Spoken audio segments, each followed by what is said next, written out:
It's 2:06, and from a state that's home to some of the richest farmland in the world, this is the Afternoon Shift. Hello, I'm Steve Edwards. It's been nearly 4 decades since the height of the Back to the Land movement of the late 60s, early 70s in this country. But like seeds that sprout and grow, many of the values espoused during that era have since blossomed. Farmers markets, farm-to-table restaurants, heirloom vegetables, CSAs, and organic gardening have exploded in popularity in recent years. Diane Whealy knows this terrain well and has helped cultivate many of these trends. In 1975, she and her husband embarked on a simple but ambitious quest to save heirloom seeds.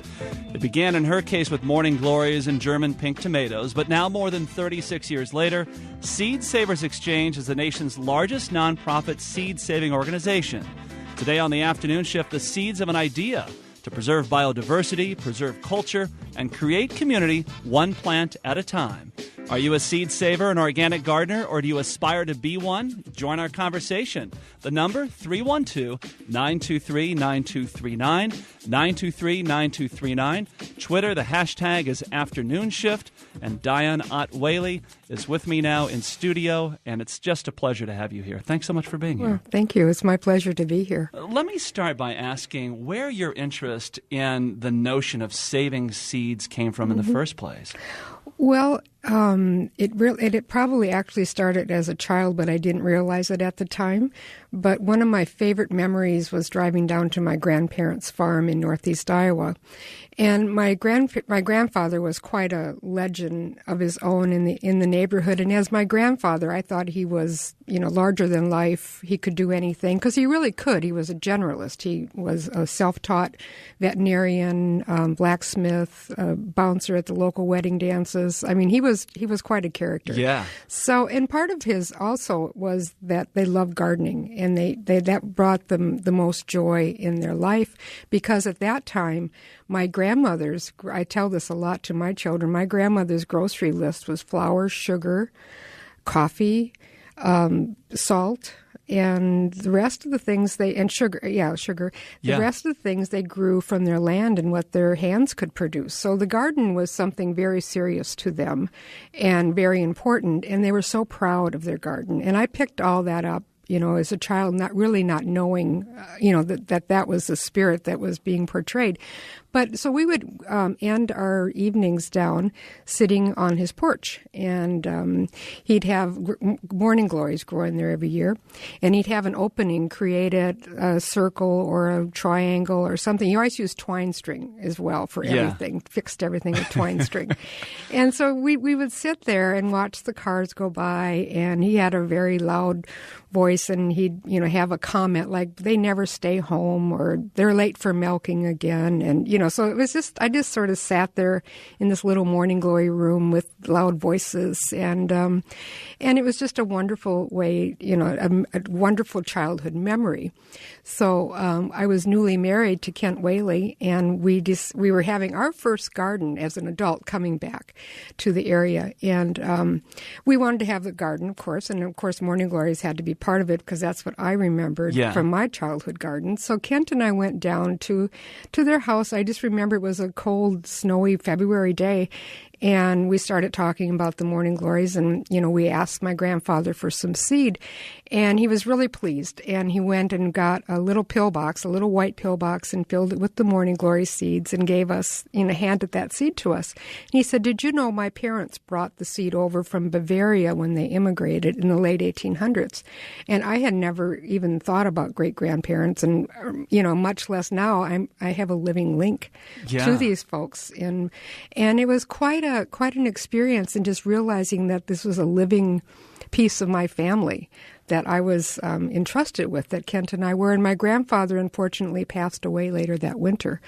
And then we realized really what a treasure we had. And if he hadn't given us the seeds and the story, it would have been lost when he passed away. So we started thinking how often that might happen, because when immigrants came into this country, they would bring with them the food that they remembered from their culture, and they didn't know what seed they'd find here coming over to a new country. Plus, it was important to them to be self-sufficient with gardens. So they brought seeds with them when they came over to this country. And when they passed away, maybe if there was no one to hand that seed down to, it would be lost. And at that time also, the introduction of hybrid seeds was coming into the market. A lot of seed companies were being bought out by larger seed companies. So there was quite a situation where we really felt the urgency to collect this seed before it was lost. Well, and I want to talk more about the importance there as you think about the bigger picture, but let me stay with your own story. Mm-hmm. So you have the morning glory seeds, you're thinking about these other things, and at what point do you realize, wait a second, there's an opportunity here to start to connect other people who might be thinking the same thing about our seeds? Well, it's a process, like everything is at the time. So here we had a German pink tomato seed also we got from my grandparents. And so we had a handful of seeds, and this, this thing happening around us with seeds being lost. So and this wasn't a full-time pursuit at this point. No. You were doing all the other things, and you were starting a family, and you have, other jobs, et cetera, et cetera. So this is just something in your life. It was an obsession with us both because we just loved the idea of preservation. And I, knew that there was so much beauty around where I grew up and how important it was to preserve not only the seeds and the stories and gardens, but just a whole culture. So we were just obsessed with saving. But anyway, we were seed savers, and we decided it was during that time that the Mother Earth News also was becoming Back to the Land magazine. We put a letter in that magazine. Is anybody out there interested in saving older varieties of seed? And people started writing us. They were saying, "Oh, I'm so glad somebody's still interested in these varieties because nobody seems to care anymore." And when you talk about heirloom being now in the mainstream vocabulary, when we started, it was not. There were a lot of closet seed savers at the time. Yeah.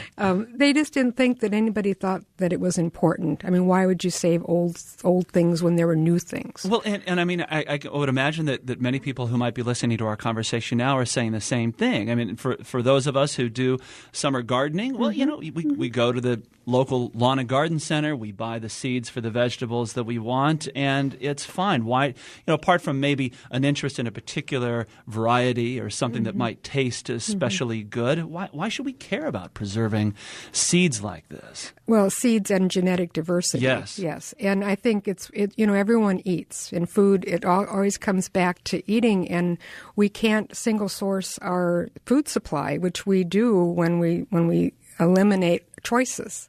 So Seed Savers has been keeping the seed choice going for gardeners. And I guess I can't, when somebody walks through our gardens at the farm and they see tomatoes that are red, purple, green, yellow, orange, striped, black, every size, shape, and color of tomatoes and peppers, they can understand what we're trying to save. I mean, how sad would it be if we only had a red tomato? So we're saving diversity, we're saving culture, we're saving strength. I mean, there's strength in diversity. Your garden on your heritage farm in Iowa, northeast Iowa, has, at least according to the passage I was reading in the book, at any given time, 500 different varieties of beans planted, 280 different varieties of tomatoes, 100 peppers, 50 forms of lettuce, 50 peas, 120 varieties of corn, 130 potatoes, 370 squashes, 115 watermelons. I mean, I had no concept that many of those kinds of vegetables and fruits even existed in the first place. Yeah, and that's what's so satisfying for us, because when we started, we had two seeds, two different varieties, and now we have 24,000 accessions of seeds in our collection. So we might not have saved the world, but we've saved a lot of precious diversity that we will need now as climate changes. And you don't know. I mean, our philosophy has always been save all the pieces. If you want new varieties that are going to adapt to new climate conditions, you don't know what plant breeders are going to be wanting 10 years from now. And they're going to need this material to maybe, for important varieties. We also know that not just this government, but other governments around the world are already doing this. So why is there a need to have another organization beyond what the government is doing in terms of the preserving that kind of genetic material? Well, Seed Savers is a grassroots organization, so we deal more on the level with people and their stories. Every seed has a story, and I don't think the government really knows about that. So, back to the kinds of stories you were talking about at the beginning with your own family. And everybody, if they don't have a seed, maybe they all have their own seed that's been in their family, and hopefully they still can find it. But even if you're growing a garden this year for the first time, your seeds will have a story. You talk about some of those stories in your book, and the gentleman who has since passed away, but who lived in Maine and had hundreds of different kinds of beans, and then donates those ultimately to you, and there's so many you don't even know what to do with them. Right. I mean, at this stage, also in your arc, you and your husband and family were living on a homestead not far from Bethany, Missouri. You were mimeographing a newsletter. In our back bedroom. In your back bedroom. People are sort of sending in seeds. You decide to start this sort of annual camp gathering where people come, and maybe a dozen people show up. How did you get from there to where you are today with the kinds of numbers we were talking about? Well, again, we've been doing this for 3 to 4 decades, but it's been a gradual assimilation of people, seeds, stories, and we've been sort of networking the people together. That's been our function, I think, is when we first started, they refer to each other as their mailbox friends, because it was way before social media, so there was hardly even a phone call. So it started at a very grassroots level, people writing letters to each other, and it just escalated and grew slowly. It didn't happen overnight, that's for sure, but I think that we've kept the focus over the years. Our mission is to identify, save, and preserve heirloom varieties of seeds.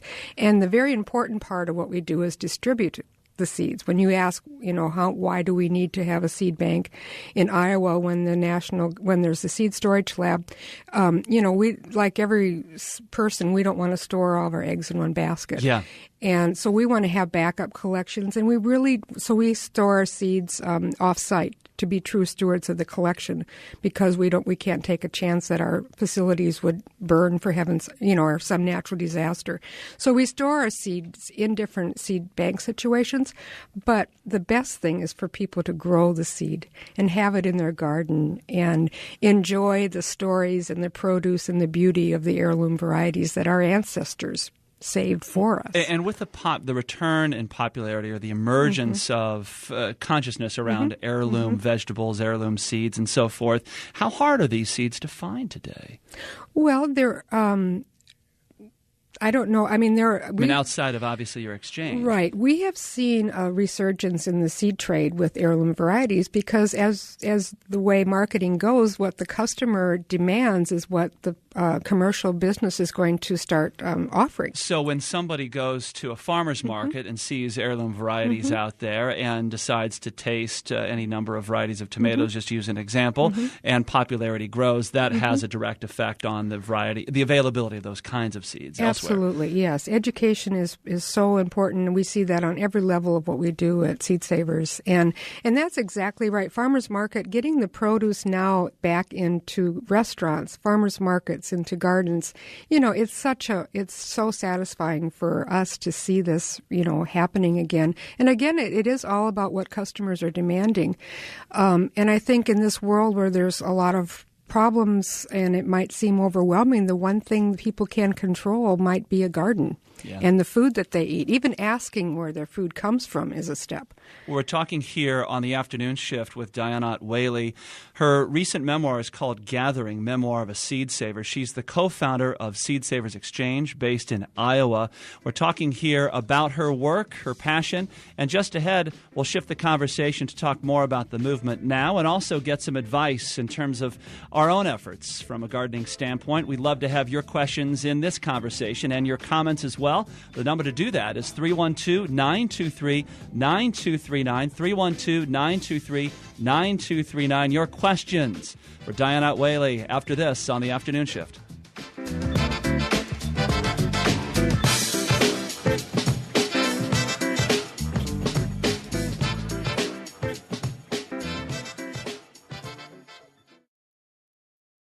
Cheryl from Oak Park is with us. Cheryl, welcome to the afternoon shift. Hi, thank you. Thanks so much for calling. What's your question for Ms. Whealy?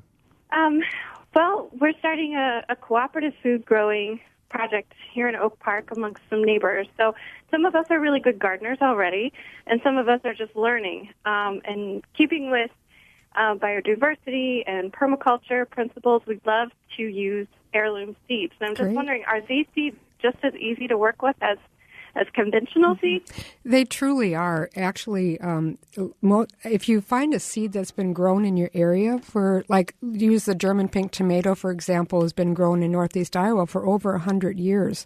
So that plant has developed a lot of immunities to climate and pest problems. So actually the heirloom seed is really strong because it has been grown in the same region year after year. But in addition to that, there is really no difference between the culture of an heirloom plant and non. So you can, but the benefit is, of course, you can save the seed from a lot of these varieties, and they're not any more difficult to grow. So it's all about gardening. I mean, if you're a good gardener, that's the main key. Or if you're interested in gardening, is even better. I think we're interested. Yes, well, that's all you need is an interest and a hoe and maybe some. Right. And when I search on Seed Savers Exchange, can I look up seeds based on what region I live in and what will work best in my region? Right, you sure can. If you join the Seed Savers and you'd get our yearbook, for instance, then you could actually find members in your area that are growing and saving seed. So that would be one way to really know what's successful in your region. And our catalog and the seeds that we offer online, generally if you know the zone that you're gardening in, everything is grown in Iowa here that we trial everything. So anything from our catalog I know will do well here. Well, Cheryl, thanks so much for your call. We greatly appreciate it. Thank you. Thank you. I'm sorry. And with us now is Kim from Chicago, who has a question about pests. Hi, Kim. Kim, are you with us now? Hear me? Yeah, there you are. Okay, so I live in Chicago, and we have a rat problem. And so I do not want to attract any rats to my yard. I used to live in a neighborhood that had a big feral cat population, and so I had a really good garden there. But since we don't have cats here, we do have rats. And I was wondering, what is the best way to grow a garden? Like if I had a greenhouse, or do you have advice on things that rats don't like? This is the first time I've had this question. You don't have that problem too much in Iowa, do you? No. In rural Iowa. Well, I mean, we have pest problems, and I was trying to think about different ways. First of all, I know the times that we've had problems when we've had a lot of mulch on our garden, so you might not want to have heavy mulch on the garden, but you could do container gardening. I mean, they would have to be ambitious enough to climb up a pot to get your produce. But outside of that, I suppose you could do some kind of screens around it, and just sort of maybe have a tent of screen that you'd cover it with. And I'm trying to think what they would really be attracted to. I think everything. Yeah, I was just going to say everything. Kim, we may have some expert urban gardeners listening, and if they have suggestions and thoughts on this particular issue, you can call us 312-923-9239, and we can pass along additional advice beyond what Diane has just shared. Thank you so much. Thank you for calling. We also have on the line with us Miklos, who is with us on line 5 from Chicago. Hi, Miklos. Hi, hello. What's your question for Diane? First of all, I'd like to congratulate to your achievement. It's really amazing. And my question is, what do you think about the whole concept of GMO, and how does that fit into your concept? Yeah. GMOs, of course, being genetically modified organisms. That's correct. It makes our work even more important, I believe. When we started doing this, it was the introduction of hybrid seeds that were coming into the market that were kind of dominating the trade industry, which meant we were losing a lot of diversity in the heirloom varieties. And I think that today it's even more important that we have pure strains of seed that you can reliably keep the seed from. So it's a problem. It's one that we probably can't take on it's getting, unfortunately, it's, an issue. But the only thing we can do is do what we do and do it even better and save seeds. And the more seeds we grow and the diversity that we're maintaining is the best defense against the GMO seeds. And to me, I just don't think that we should be eating anything that nature hasn't had her hand in, or I just think that it just doesn't make sense. So we're just doing what we're doing, and now it's even more important than when we started 30 years ago. Miklos, thanks so much. And thank you so much for the call. We're talking here on the afternoon shift with Diane Whealy. Her recent memoir has been published. It's called Gathering, Memoir of a Seed Saver. She's the co-founder of Seed Savers Exchange. We now take you to line 7 in Hanover Park, where Karen is on the line. Karen, welcome to the afternoon shift. Hello, Steve. Nice to have you here. And hello, Diane. Hello. I have to tell you, I started tearing up when I realized that you were talking about those great, big, beautiful, purple morning glories, which I have in my garden, too, because I snagged some seeds from somebody's yard as I was walking A true seed saver. train. A true seed saver. Those are Grandpa morning glories, and I never knew the story. Yeah, well, great. So they're from Bavaria. They are, yes. And Wonderful. my grandfather would be very surprised to know that his flowers are growing in Chicago. All over the world. I know, and he seen never. them in catalogs. I know, and he never left the county. Karen, thanks so much for that comment. It's a smaller world than we can even imagine. Especially in the plant world. Yes. Thank you. Thanks, Karen. 312-923-9239, 312-923-9239. Let's go to line 1 where Ted is joining us from Highland Park. Good afternoon, Ted.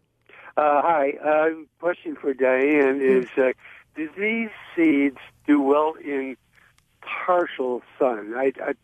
We live in Highland Park, and there's a lot of trees around, and so we do get sun, but it's not all that long. That is like maybe 5-6 hours a day.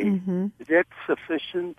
Well, I think for certain things like peas and lettuce, you could certainly try in partial shade. I know Grandpa's morning glory thrives anywhere, and I've seen it growing in shade, but you would want the morning sun. Morning glory is like a weed. I know. But I'm more concerned with tomatoes. What plant would be best in our condition? Yeah, I think if you had I would try a tomato in a container, in a small one that would produce. Well, I have containers, but there's so many different varieties of tomatoes, and I'm just asking which would be best for our conditions. Right. I would go with a smaller tomato because they produce sooner and they're more productive. So I would go. If you get our Seed Saver catalog, we offer transplants in there as well. So you could try, you could try a plant of 1 or 2 different varieties to see which would do the best, which I think is probably, I would again go with a smaller type of tomato. And if you'd call our office, or check with your extension office locally, they might give you some ideas. But we've had good luck with the smaller tomatoes, like the lemon drop and the cherry tomatoes. I know they're not as exciting as those big, beefsteak type ones, but they might do, they do pretty well. Lettuce again would be another one I would try definitely. Okay. Okay. Well, good luck. Thank you very much. Ted, thanks so much for your call. 312-923-9239. We're talking with Diane Whealy about Seed Savers Exchange and about heirloom varieties, getting lots of questions from all over the Chicago area. I want to go right back to one of our early questions, which had to do with pests specifically, and for rats. Aaron is with us now on line 2. Aaron, I understand you have a solution for us, my friend.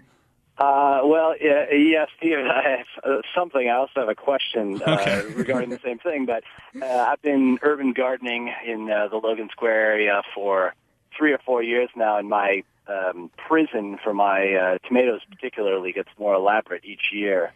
But what it's taken to repel these rats is a tight-knit, thick chicken wire screen, both buried under the ground and over the tops of the plants. that's probably at this point 6 by 8 feet. And it seems to be the only thing that actually is rat-proof in my garden. But more importantly, it seems like it's really just tomatoes and savory peppers that they're after.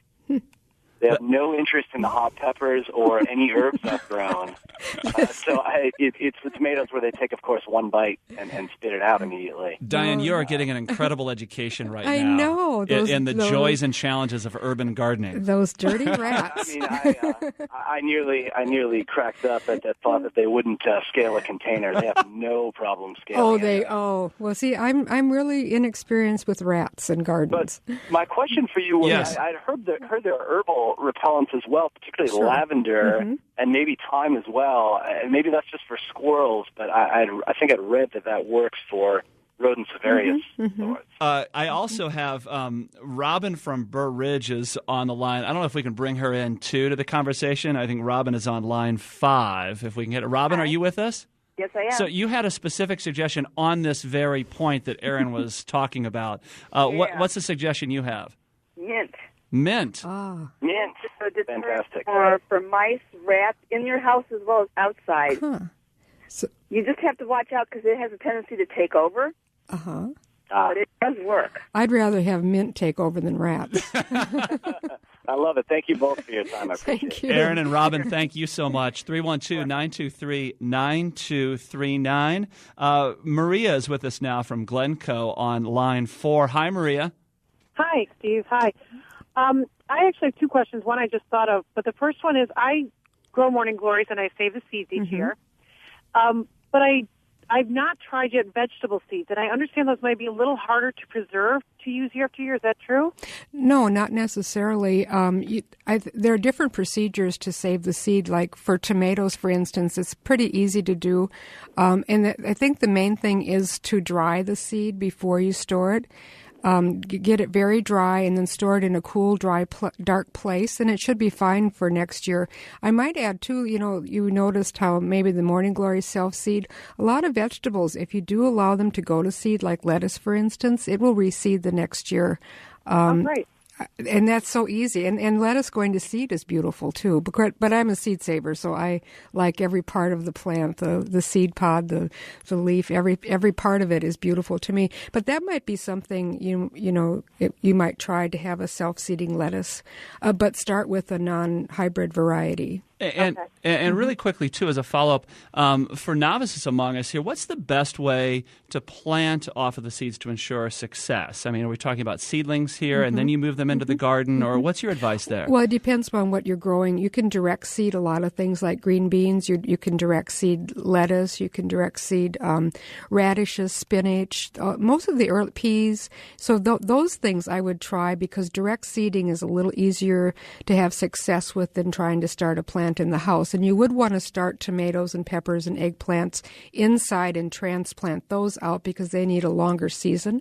But if you just, potatoes and, those types of things that you can plant directly in the garden and corn, I think you'd have a good success with that, starting with that. And I would start with varieties that would be easier to keep the seed pure, like self-seeders, like tomatoes and beans and lettuce, because those will come back true to seed, and you get into other varieties where you'd have to take precautions to keep the seed pure from year to year. That's good advice. Let me close. We've had so many people call in, and for those, by the way, who we haven't been able to get to, we should point out that you will be at the Chicago Botanic Garden this Sunday with a lecture at 2 p.m., a book signing at 3, and then an actual seed exchange from 4 to 5. That all takes place this Sunday beginning at 2 at the Chicago Botanic Garden. But I wanted to close by coming back to a theme that you started with, and that has to do with family and community and the way that that's sort of been a big part of this journey for you. I'm curious to know about the wisdom that you have learned along the way that has allowed you to sort of think about this work, not just in the context of saving seeds, but even about the way you have constructed your life and how you go about living and what's truly important to you. Yeah, that's actually, I'll start with the first, I started my book, the first sentence saying that I grew up knowing that you harvest horseradish only in months with R, and that the days get a rooster step longer after the first day of winter. And I ended the book, the last chapter of the book is called The Rooster's Step. And that, that saying I grew up with, and I never quite understood what my grandmother was referring to. But one day, a couple of years ago, I was in the visitor center, and I overheard conversation. Somebody was there, and they were saying, I wonder how they got started, how they save all this seed, and what they do here. And I thought, how did we, meaning our little organization, now became they? And I thought, well, it didn't happen overnight. It happened with the certainty of a rooster step. And then it made sense. I mean, it's hard to measure those days, those longer days. But, at the first day of spring comes, and it's like 1,000 rooster steps longer. And it's the difference between a cold night or sitting on a porch with my grandfather's morning glories. So, I think that's a lesson, I think, that I've learned, is that you take small steps, keep the focus, and at the end of the day, you will have you'll have grown your dream a rooster step at a time. And I think that's what I do think the book is about, growing a dream and having passion and taking a chance. I mean, we quit our real jobs except parenting and decided to devote our life to saving seed. And it didn't make sense on paper, but it made sense in our heart. And I think that's also a strong lesson. Follow your dreams, follow your heart, and don't be discouraged. Every step leading in the right direction will add up to make a big difference. Well, it's been such a pleasure talking with you. Thank you so much for sharing your stories and for sharing your advice on all of this. Thanks to everybody who's called with their questions. By the way, if you have more, you can go to our website, wbez.org/afternoon shift, and add your questions or comments to the post there about this very story. You can also do so on Twitter, #afternoonshift. Diane Whealy is the author of the book Gathering, Memoir of a Seed Saver. She's the co-founder of Seed Savers Exchange. Will be at the Chicago Botanic Garden this Sunday beginning at 2 p.m. Thanks so very much. Great talking with you. Oh, it was my pleasure. Thank you. More after this as we continue on the Afternoon Shift.